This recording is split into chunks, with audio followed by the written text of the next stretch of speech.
Standard. My name is Joel Sked, and on this Tuesday morning, I am delighted to be joined by Craig Cairns. How's it going, Craig? Very well, Joel. How are you doing? Yes, good, good. I just have to start by apologising to those who have maybe started or came on and expected it to start at 10:45. Got something came up last minute. It wasn't me running late. I was in the office. I was setting up, prepared. I saw you in here at 1:45, so I had to come for in, that. and I was able to put in a wee message in the chat, so people could see I was here at 10:42. But yeah, just things can come up. So yes, apologies for that.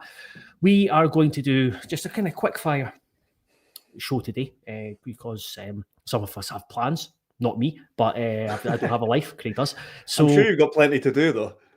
Yeah, there's bits and bobs. We are just going to look ahead to the Kilmarnock game on Wednesday night at Tynecastle, and also look back at the month past, since it is just turned December, and hand out some of our awards. It's not going to be as positive an award show as it has been in the past, but hey ho.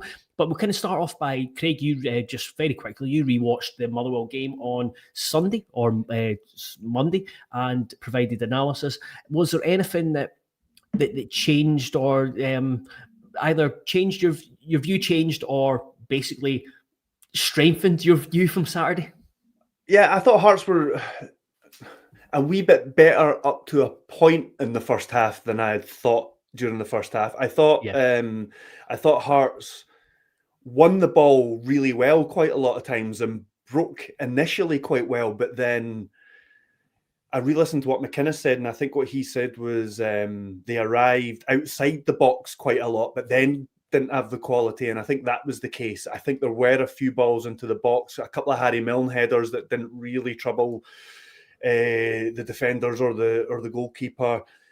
But yeah, there was still a lot lacking. Hearts had more efforts on goal, like way more efforts on goal, 5 times the efforts on goal that Motherwell had in that first half, but didn't work the goalkeeper. So yeah, maybe a wee bit better than I gave them credit for in the first half, but still overall quite disappointing, especially in the context of the results over the month. And I think the right side, which I think is clearly a topic of debate, I think people are maybe going a wee bit overboard. People didn't have a problem when Hearts were winning games, and I think where it was necessarily not the reason that Hearts were winning those games. I don't think it's necessarily the reason Hearts aren't winning games now.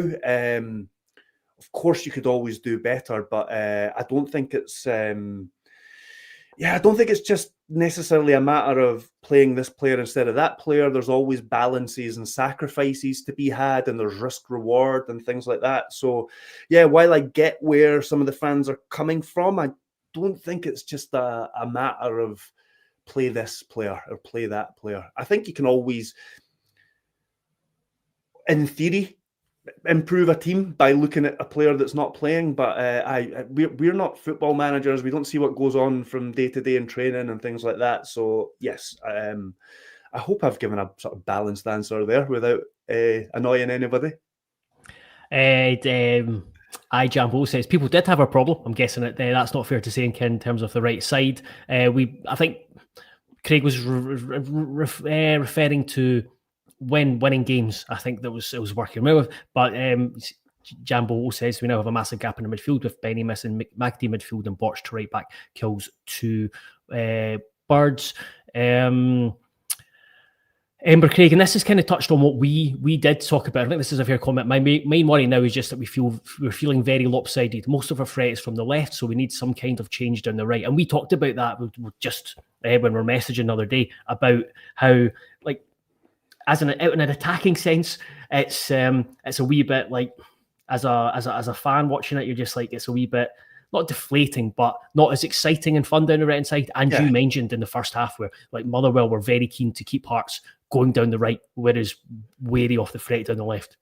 And that's one of the reasons that I think Spittle was selected as well, because if you look at, I mean, even when Benny was playing, it was like this to an extent, but it's almost like Devlin gets to roam about you know what I mean, the centre circle or drop between the centre backs and the other central midfielder pushes forward. And when it's been Magnuson, he's sort of played to the right a little bit more.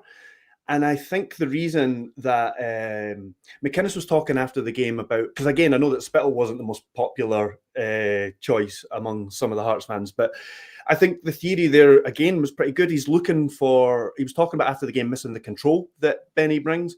Without Benny, they were trying to sort of fast track Ajew. That didn't work.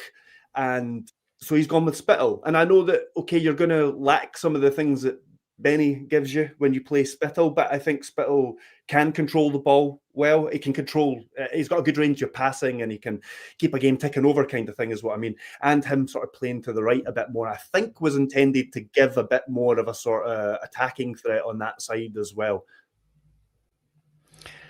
We'll obviously cover this a wee bit more when we look at the Kilmarnock game. There's absolutely loads of comments and I'll bring in as many as I can while we are talking about the Kilmarnock game. But firstly, we'll just touch on the award show. But of course, before we get to the award show, I do need to read out a message which I didn't have out at this ready. Heart Standard is brought to you by S1 Jobs. There it is. If it's time to hand in your transfer request, then head over to s1jobs.com and upload your CV today. With thousands of jobs across Edinburgh and the surrounding area, you'll find the one at S1 Jobs. Start your search today. So we'll just quickly run through the awards for December. So who has... Can I just add one other thing first? Yes, of course. Go for it. So people maybe think I'm being a bit chemical alley here and being like, oh, there's no problem. But I am... I truly believe that, like, just cut the manager a bit of slack, give him a bit of trust. He's got Hearts this far, still only lost one game. I think the form that Motherwell were in, they're now third in the league. Universal plaudits for how they've played. I think fans should be putting a wee bit more trust in the manager. As I say, still only lost one game, still top of the league. If the run had been the other way about, you know what I mean, it would be... I think because it started so well and then tailed off, it's like people expectations raised. People are looking at what they could have had, kind of thing. Whereas all told, it's still a brilliant start to the season. Hearts are still in a great position, and we still don't know where this is going. Hearts could arrest this and start winning again, and then all of a sudden, people are getting excited about winning the league again. You know what I mean? It flips that quickly. So I just think that if Hearts had been on a run of 3 defeats in a row, and then we're watching the right side the way it is at the moment, and I'd maybe get on board a bit more of like, okay, that needs to be changed. But I think right now it's worked in the past, and there's nothing to say that it's not going to. I don't think that's how they'll line up against Kilmarnock, but no, there's nothing to say that it's not going to start working again. That would naturally lead on to the Kilmarnock game because there is a lot to discuss regarding that. No, you're absolutely fine. You're absolutely fine. But we'll put a pin in it and we'll look at look back at December and the awards. Who's been your best player in December? So to recap, December was beating Dundee 4-0, drawing with Dundee United 2-2, losing to Aberdeen 1-0, and drawing with Motherwell 0-0. I mean, I think it's a consensus. It's the same as yours. I'm not just stealing your answer. I think it's just the only answer. I think it's Cammy Devlin. I think the Motherwell game aside, but I think he gets a pass. I don't think anybody was great in that game. Other than Schwallow. Okay. Oh, yeah, sorry. Yeah. Towards the end, Schwallow. But I mean, it did nothing for the first 78 minutes or something like that. Yes, right enough. Schwallow had a very good game against Motherwell. But Motherwell game aside, I think Cammy Devlin just has kept that consistent level. And I think what makes it even more impressive is he did it without Beningame for a couple of games as well. And he was still brilliant. I thought he was still brilliant at Aberdeen, despite Hearts losing the game. The draw at home at Dundee United, I thought he was great and not the best performance overall. So I don't know what you've got to add to that, but I think I can't really see past Cammy Devlin, to be honest.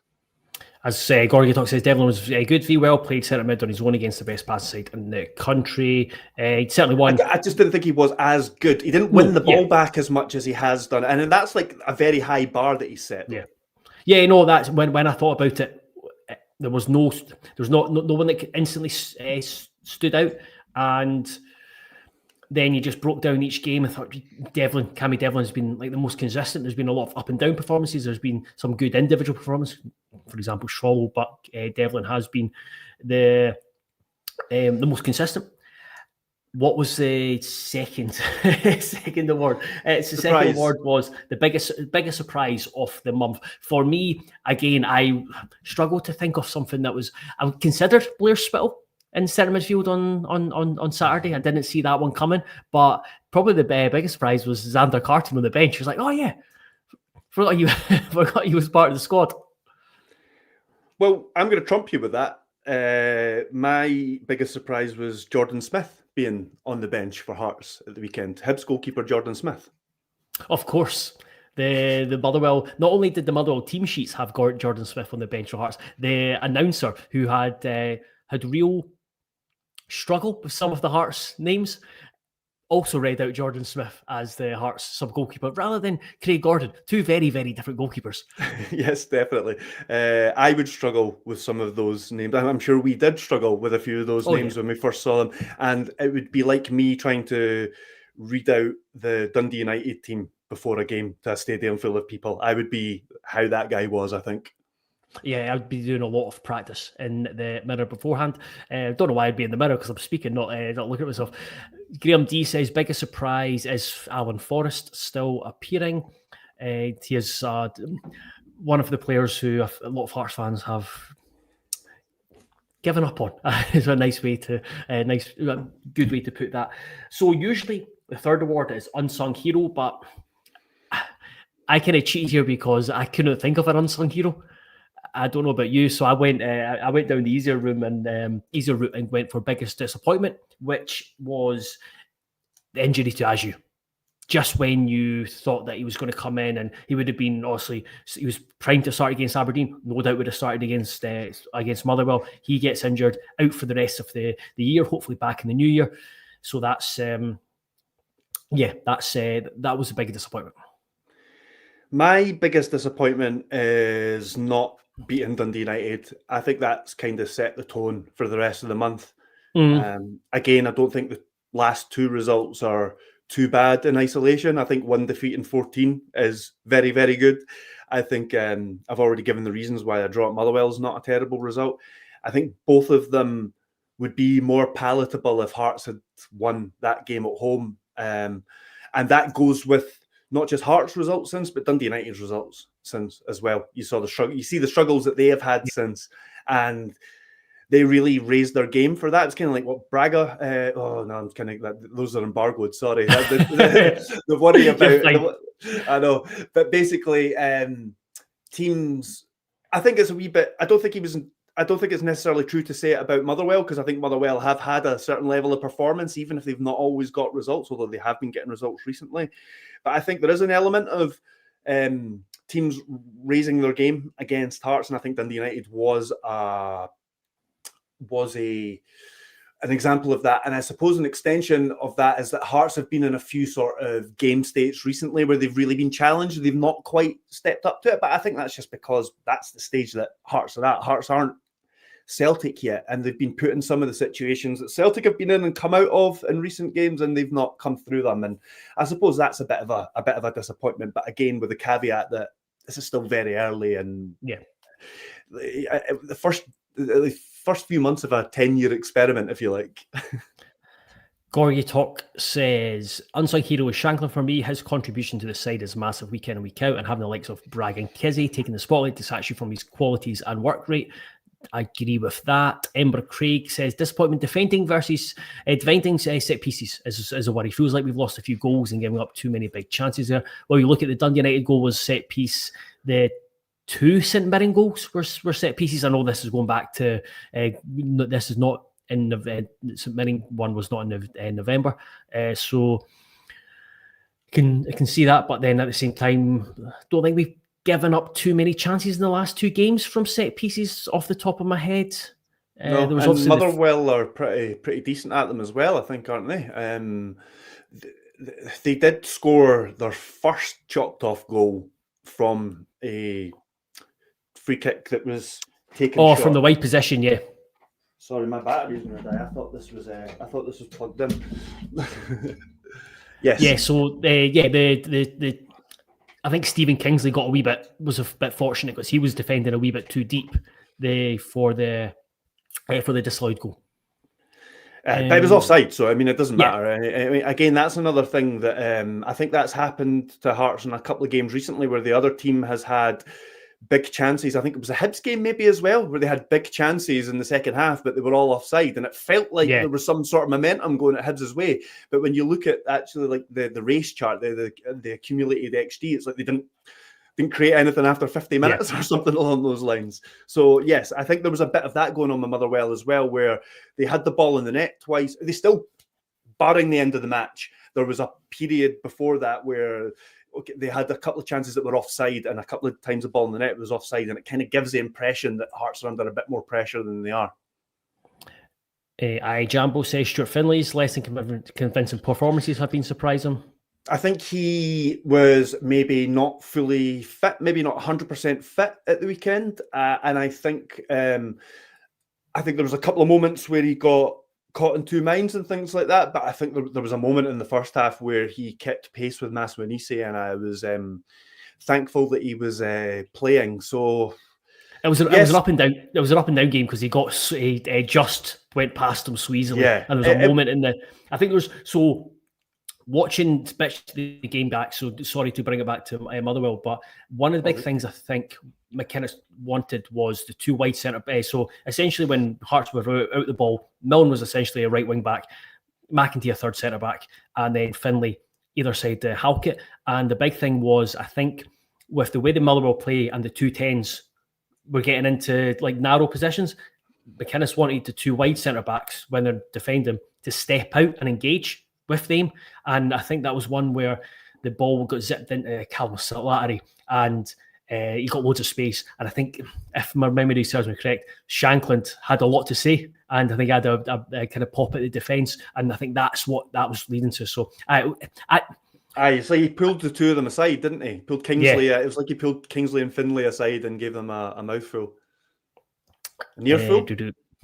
Earful. Mouthful, both Original SK10. Biggest disappointment from the Well game is the lack of shots on target. We only managed one from Shanks, whereas we were averaging almost 6 per game leading up to the game at the weekend. That kind of takes me on to the improvement, where I think what I've put down for the improvement that's needed, and I think that, and it's related to disappointment, but I think in certain game states, I think Hearts need to be better. I think, okay, you can go matches, you can go like first halves where it doesn't quite work and you're working out the opponent and those kind of things.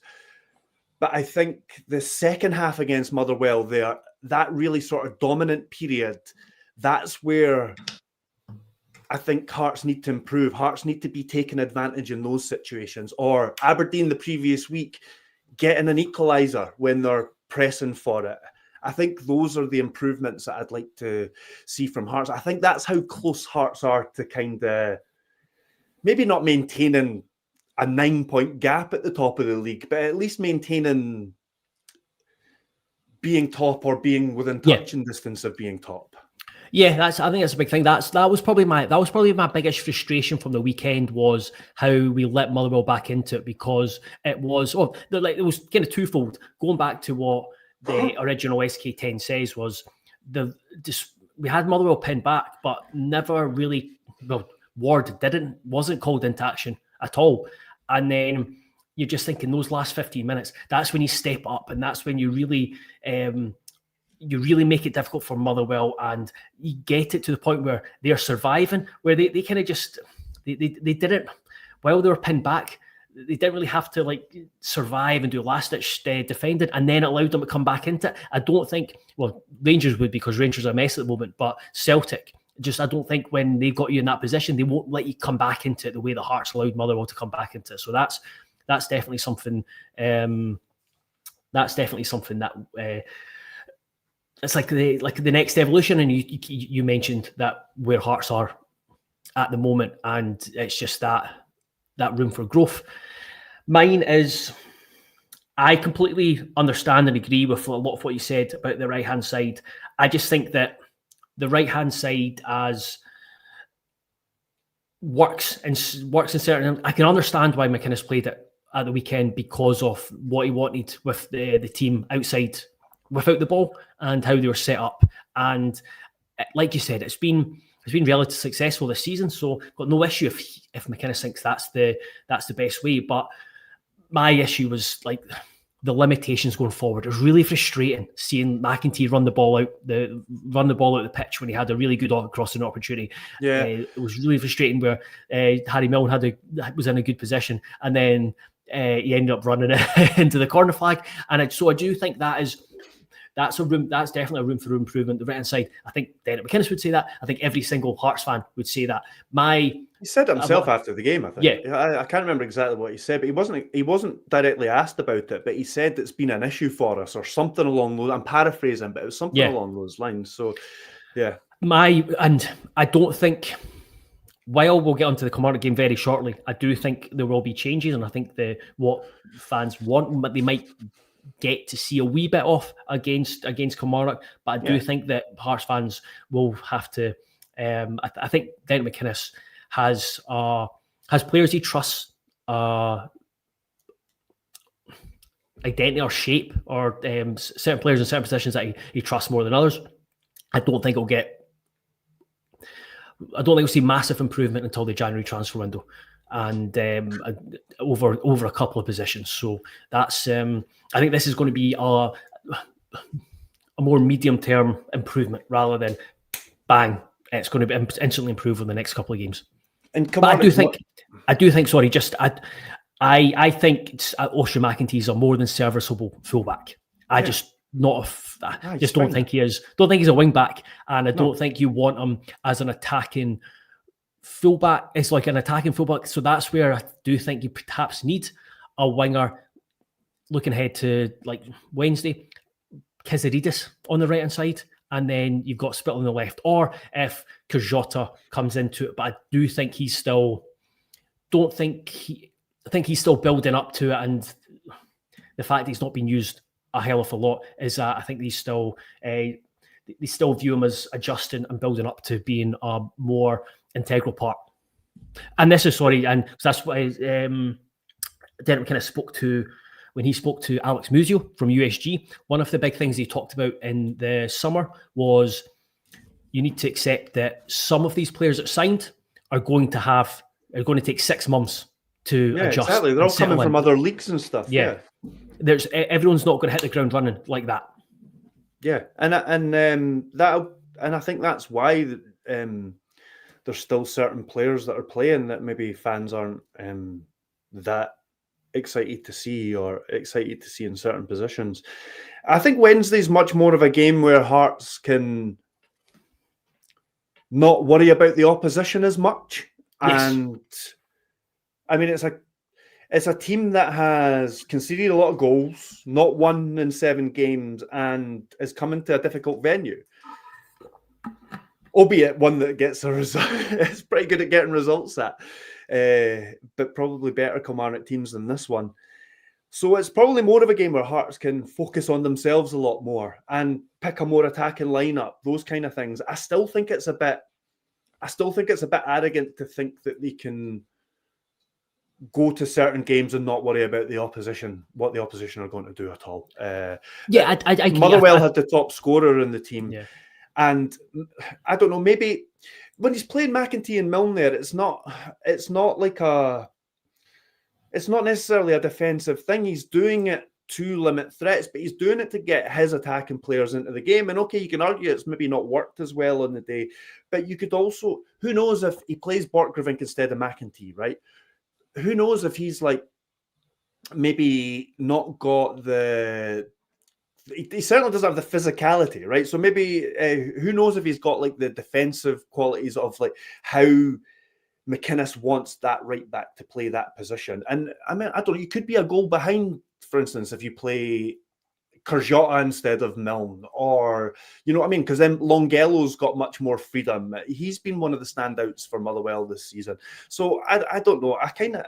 I can see the logic to these things, and I don't think it's just a matter of fantasy football where you pick your best 11 players and you put them on the pitch and you don't worry about what the opposition's going to do. I don't think that's how football management works. Yeah, and I do. In an ideal world, that's you play with two wingers. I think you wrote about it. You play with two wingers. You play with two attacking fullbacks, and you play with kind of two strikers, and go for it. I do think that's more and more that it become the aim is for Hearts to get into that position where there is more focus on we go to Fir Park and this is how we play. Forget about the opposition. At the moment, still on we kind of said afterwards, still finding solutions to certain positions and. It's still early in the process, so you do have to show a bit more respect, especially going away to places like St Mirren and Fir Park at the moment. I know Hearts fans don't want to hear that, but that's the nature of it at the moment.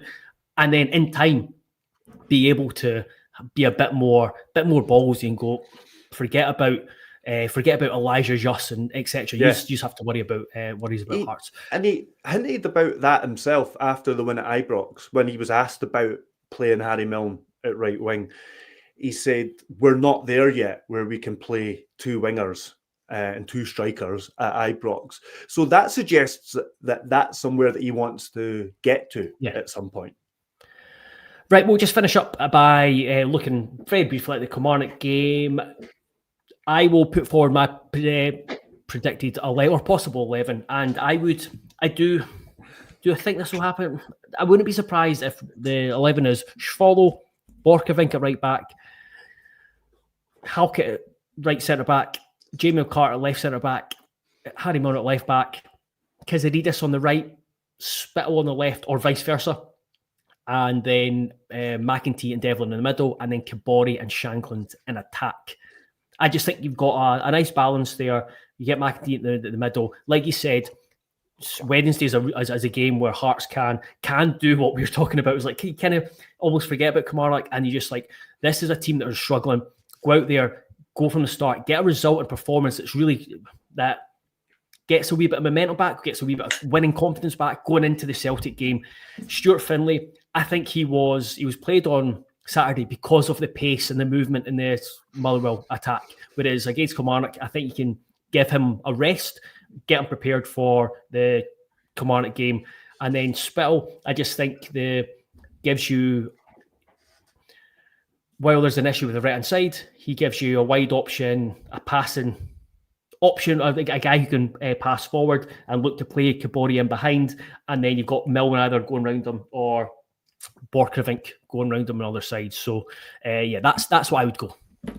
I think you might be quite close there. I think you're certainly right about the midfield and how it will be configured, because I think that McInnes a lot of the time when explaining what he does for certain games, he'll refer to other games where he's done the same because they set up similar. So after Ibrox, I think he explained that he kept the same team against Falkirk because, again, it was a similar team that wanted to keep the ball and progress it and that kind of thing. I might have said something similar after the Motherwell game as well. So I think a similar match that Hearts have played recently that they're going to face on Wednesday is Dundee at home. And I think what you've described there isn't a million miles away from the formation that worked so well there, where there was one natural winger in the four midfielders, and then there was Blair Spittle. He did play on the right. He went to the right in the second half. That was it, and hit the bar for Kabori's second goal before coming off. That was it. But, and he's able to play more as a third midfielder as well, and he's able to pick a pass against a team that's going to play five defenders and sit deep, because, as I said earlier, they've conceded a lot of goals. They tend to approach games in a sort of safety first manner anyway, but the fact that they're playing the team at the top of the league, albeit with the recent results, and a team that's only just arrested a run of 6 matches, 6 defeats on the bounce with a draw. So I expect them to play 5 defenders again and sit in. So yeah, similar to how Hearts lined up against Dundee's a good shout. And the other big one, I suppose you've said, there's Braga and Kabori, and I think that there's logic behind that as well, because I think Kabori's done enough to get a run in the team, but it's just that the 3 doesn't go into 2 very easily, so he's had to sort of bide his time a wee bit more. And I think Braga is maybe sufficiently out of form. I think that's a bit harsh because he's been asked to do certain like different things in different games recently, and he's not been set a very high bar. Exactly, yes, and it might not be the worst thing for him to. I mean, he kicked off that really good run with a double off the bench against Motherwell, so maybe it's not the worst thing for him to be sort of kept hungry. But yes, I think Kabori's deserves a shot, and excited to see how he and Shankland link up, because Shankland's the guy that can send him in behind defences and find him and link well with him, hopefully, as well. And just finally, how big a game or opportunity is this for Hearts? I do, like, personally, I think it's a really big game just to do what I kind of said, is just add a wee bit, like bring back a wee bit more confidence and a bit more positive momentum going into what is a top of the table clash on Sunday, because dropping points and it does, you get the opposite, where you're almost like kind of negative momentum just with the results where they have been. Yeah, I mean, with the greatest respect to Kilmarnock, it's like when, and I'm not saying the Gulf's as big here, but it's like when Scotland are playing a minnow and they can't win either way. They either rack up the score and it's like, oh, well, you should have done that anyway, or you do something that you get criticism for, like you narrowly win, like by I don't know, a 97th minute winner against Liechtenstein, or you get a draw or a defeat, and it's like the crisis continues kind of thing. So I do think it's one of them where I mean, you already see the criticism that certain aspects of the team are getting after one defeat in 14, losing at home to Kilmarnock. That'll just heighten. So yes, I think it's one of those games where it's like a sort of almost like a hide into nothing, but at the same time, it's a very good game for Hearts to get back to winning ways. It's one that you would handpick on form and like league position kind of thing. Just finish up by reading some comments that came in. Cal 6 says Harry Milne at left back, please. We need to overlap on the left a bit, in my opinion. Beatbot Boop, we need to prove we have winners' mentality. SC Jambo, this is probably the first time this season McKinnis got the team completely wrong. We're shoehorning Milne into right wing and he's been found out by other teams. We need to play him in his natural position. I do prefer Harry Milne at left back, and I think he prefers it at left back as well. Graham says we'd like to see Swallow, Borch, Halkett, Finlay, Milne, Kajota, McEntee, Devlin, Kizzy, Shanklin and Braga for Saturday, Wednesday. It's got so many favourites here. Ross Park says the middle of the park needs sorted out without Benny, also not as sharp up front. That's why your formation sounds quite good, because, as I say, it worked well against Dundee, and it gives you that front three with Kiziridis joining the front two, but it also gives you a sort of third midfielder in Spittle as well. So. When's Chesnikoff due on the training pitch this month? He arrives next week, so I think he'll be involved, if not at the end of next week, the start of the following week. And just finally, Jambo said the problem is that the players have set such a high standard from the beginning. They're now victims of their own success. This is a problem that good teams have, and that's good. It's at least it's looking at it from a positive sense, where looking at a team top of the league rather than like this criticism of a team who are struggling to get out of the relegation positions. I feel like the criticisms would be warranted of Hearts, where if we're speaking about in the context of Hearts challenging for the league, and I just don't think Hearts are there yet. I still think we're very early. I said it during the great run. I said that I feared that the season had come too early in terms of Rangers and Celtic both being a mess at the same time, or Celtic being a relative mess, because they still seem to be doing all right. And I like I say, these criticisms I think would be a bit fairer if Hearts were genuine, like a team that had challenged for titles in the last 5 years or something like that. But right now, I think Hearts are ahead of schedule.